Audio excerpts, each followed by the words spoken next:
stand on a beach in Suffolk, on England's eastern coast, and look out at the North Sea.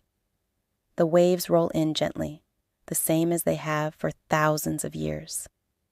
But beneath those waters lies a secret, an entire medieval city, frozen in time, swallowed whole by the ocean.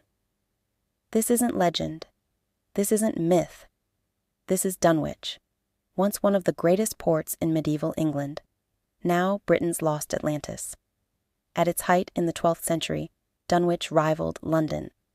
8 churches, multiple monasteries, a thriving port with ships from across Europe, a population in the thousands. It minted its own coins, sent representatives to Parliament, and stood as the capital of the Kingdom of East Anglia. Today, a village of 84 people, a single street, one church, and beneath the waves an entire lost world of medieval streets, churches, and homes waiting in the darkness. This is the story of how one of England's mightiest cities became a ghost town beneath the sea. A story of storms, erosion, and the terrifying power of nature. A city that didn't fall to war or plague, but simply slipped, building by building, street by street, into the ocean.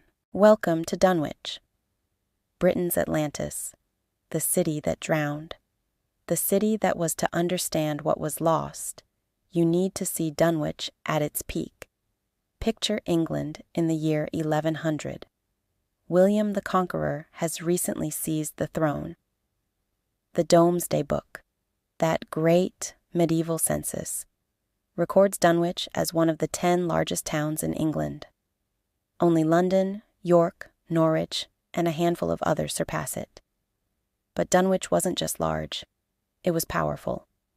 As the administrative center of East Anglia, Dunwich wielded political influence across the region. Royal officials conducted business here. Legal disputes were settled in its courts. Tax collectors gathered revenue from across the surrounding countryside. The harbor was the city's lifeblood. Natural geography created a sheltered anchorage where the River Dunwich met the sea. Ships could dock safely, protected from North Sea storms. This made Dunwich invaluable for trade. Wool flowed through this port, England's most valuable export. Flemish merchants arrived to purchase fleeces, paying in silver. Fish caught off the Suffolk coast were salted and shipped across Europe. Grain from East Anglian farms fed populations in distant cities. Timber, leather, and manufactured goods all moved through Dunwich's busy docks. The wealth this generated was extraordinary. The city boasted 8 parish churches: St. Peter's, St. John's, St. Nicholas's, St. Leonard's, St. Martin's, St. Bartholomew's, St. Michael's, and All Saints. 8 churches for a single city, each one built of stone, with bells that rang across the harbor, calling the faithful to prayer. Religious houses added to the city's grandeur. Franciscan and Dominican friaries served the spiritual needs of merchants and craftsmen. Knights Templar maintained a presence here. Monasteries and hospitals provided care for the sick and poor. The streets bustled with life. Fishermen mended nets on the waterfront. Merchants haggled over prices in the marketplace. Sailors from foreign ports spoke in different tongues. Blacksmiths, bakers, weavers, and dozens of other tradespeople plied their crafts. Children played in the narrow streets between timber-framed houses. Women drew water from wells. Men gathered in taverns after long days of labor. This was a complete, functioning medieval city, as real and alive as London or Bristol. The city even minted its own coins, a privilege granted only to the most important towns. Dunwich pennies bearing the city's name circulated across England. physical proof of the city's economic power. In Parliament, Dunwich sent 2 representatives, members of Parliament who spoke for the city, its interests in the kingdom, its highest council. This wasn't a backwater. This was a place that mattered. Walk through Dunwich in 1200, and you'd see a city confident in its future. Solid stone churches built to last centuries, a harbor with dozens of ships, prosperous merchants investing in property, families who lived here for generations, who expected their descendants to live here for generations more. Nobody imagined that within 3 centuries, almost all of this would be underwater. Nobody could conceive that the mighty city of Dunwich would become a footnote, a curiosity, a ghost story told to frighten children. But the sea had other plans. The first warnings. The Suffolk coast has always been vulnerable. The land here isn't rock. It's soft clay and sand deposited by glaciers during the Ice Age. Geologically speaking, it's like building on a beach. Eventually, the beach moves. Small-scale erosion was normal. Every winter storm took a bit of the cliff. Every high tide nibbled at the shore. The people of Dunwich lived with this reality. They rebuilt. They adapted. For generations, it was manageable. But in the 13th century, something changed. Climate patterns shifted across Europe. What historians call the medieval warm period began transitioning to the Little Ice Age. Weather became more violent. Storms intensified. The North Sea grew angrier. In 1286, the first catastrophic storm struck. Chroniclers described it in terrified terms: winds that tore roofs from houses, waves that towered higher than church spires. For 2 days, the storm battered the Suffolk coast with unprecedented fury. When the waters receded, Dunwich had changed forever. The harbor, the entire reason for the city's existence, was devastated. The river mouth, where ships had anchored for centuries, had shifted. Sand and debris choked the approaches. Storm surges had destroyed docks and warehouses. Parts of the waterfront simply disappeared, claimed by the sea. Worse yet, hundreds of people had drowned. Entire families were swept away. Bodies washed up on beaches for weeks afterward. The death toll was staggering for a medieval city, possibly over 200 people in a single storm. But it wasn't just the immediate damage. The 1286 storm permanently altered Dunwich's geography. The protective sandbar that had sheltered the harbor was gone. The river's course had changed. Without that natural protection, the city lay vulnerable to future storms. And future storms came. 1328 brought another massive storm. More lives lost. More property destroyed. The harbor deteriorated further. Ships that had once called Dunwich home began choosing other ports: Ipswich, Yarmouth, places with better facilities and safer anchorages. Economic decline followed inevitably. Merchants relocated to more reliable ports.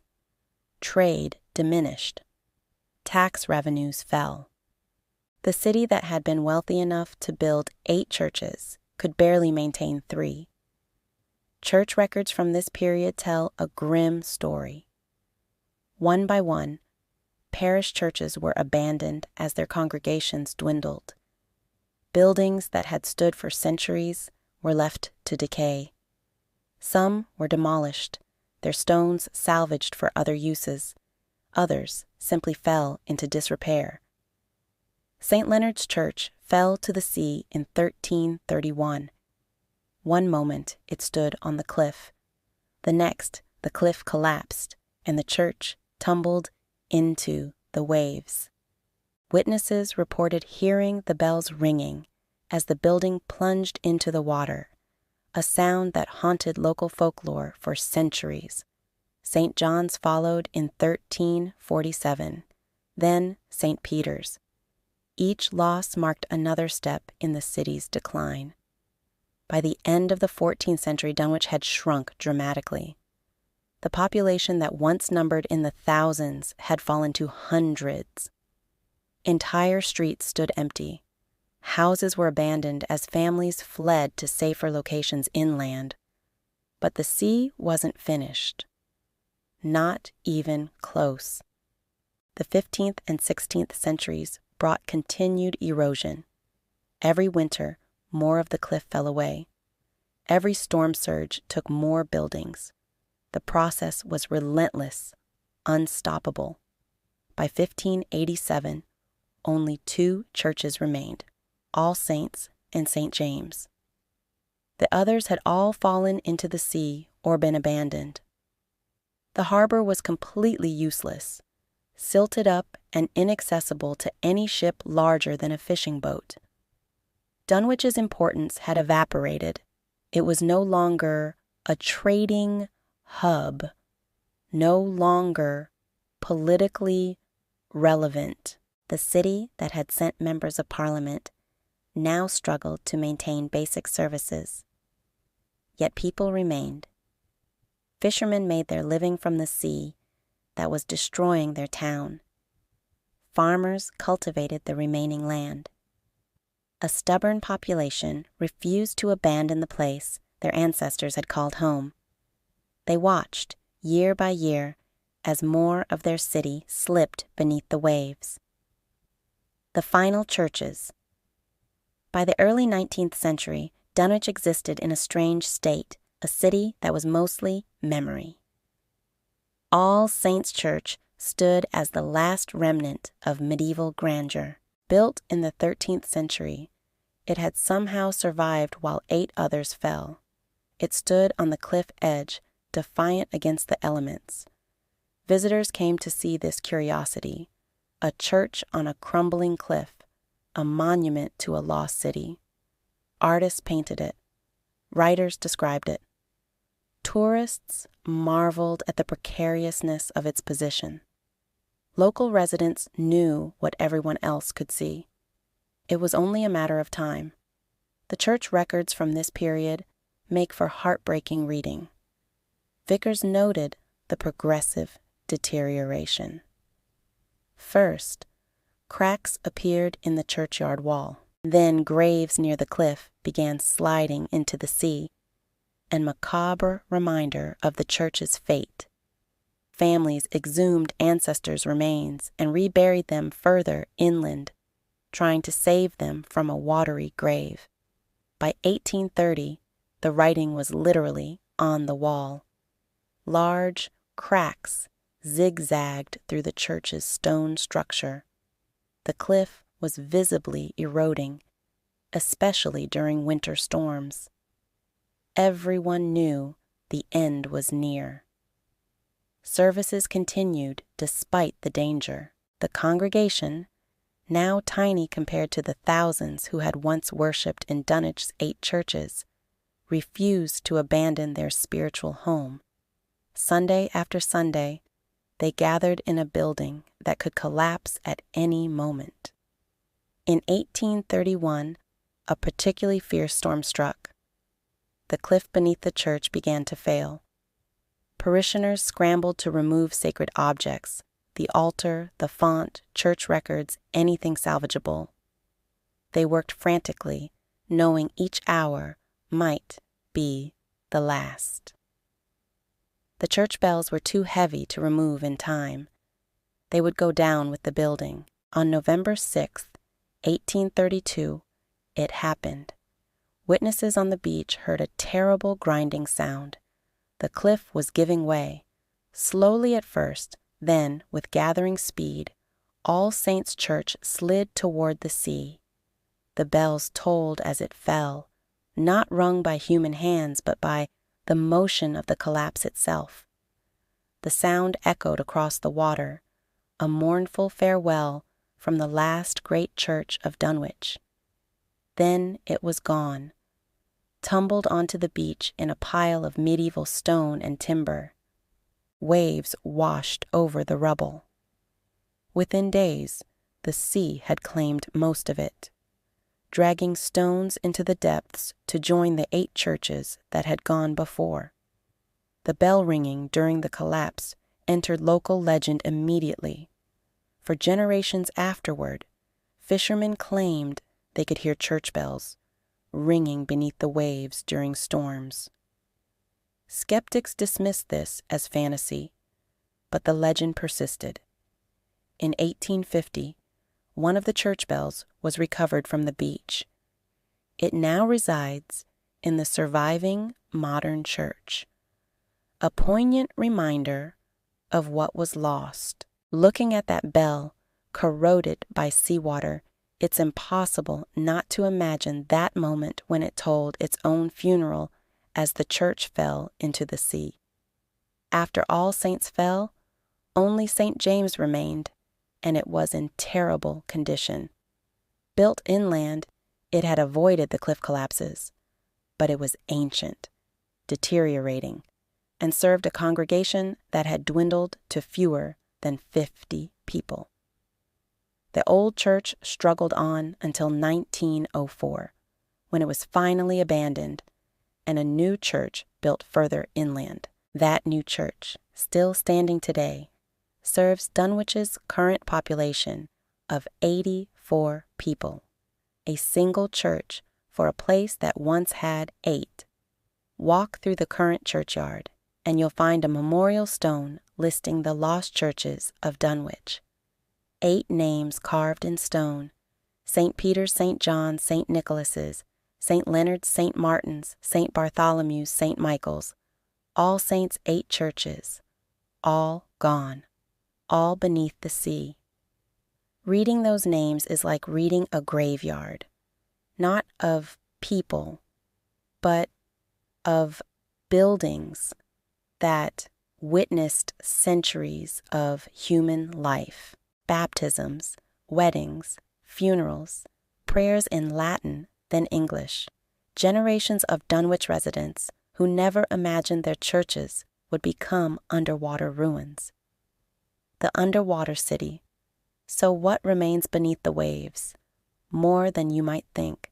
The North Sea is relatively shallow here, and the sand and silt have actually preserved much of medieval Dunwich.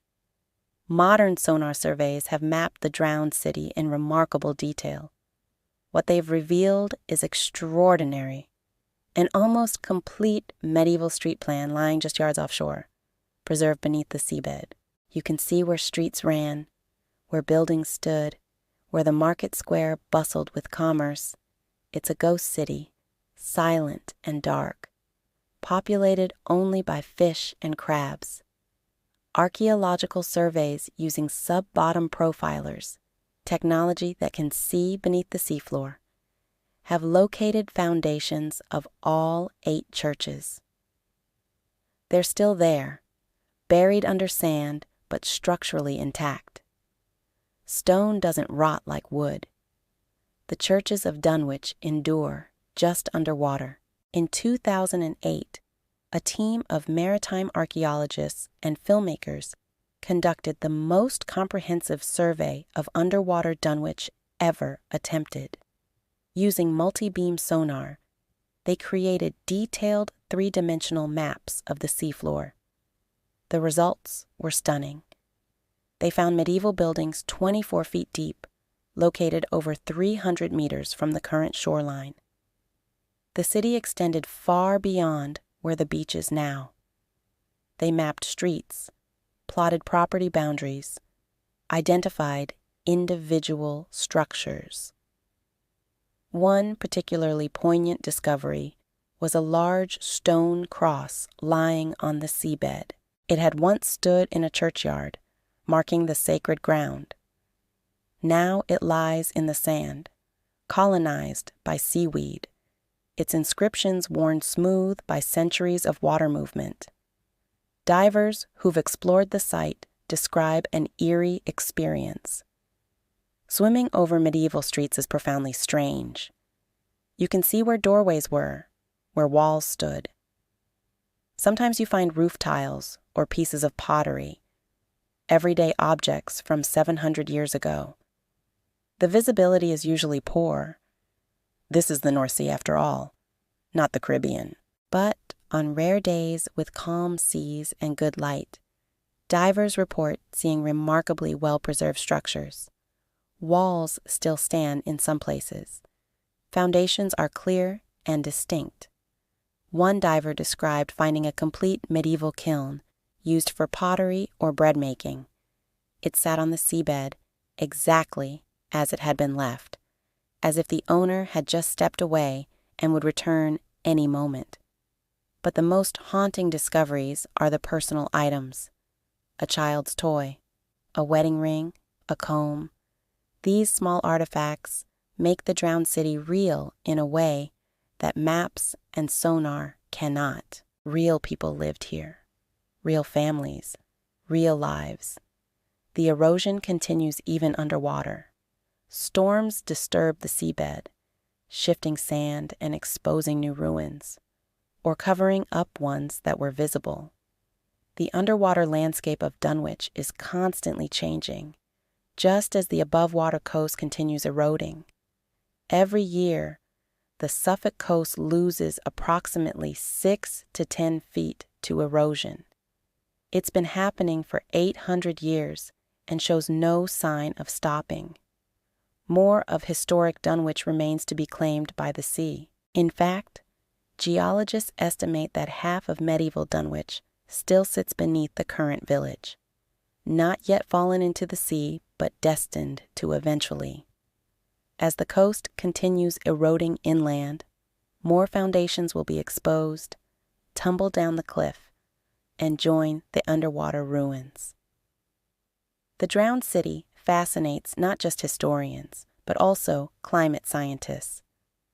Dunwich serves as a case study in coastal erosion and the long-term effects of climate variability. The medieval warm period and Little Ice Age clearly impacted erosion rates. Modern climate change will likely accelerate the process further. Some scientists predict that the current village of Dunwich, the tiny remnant of the great medieval city, may itself be underwater within 200 years.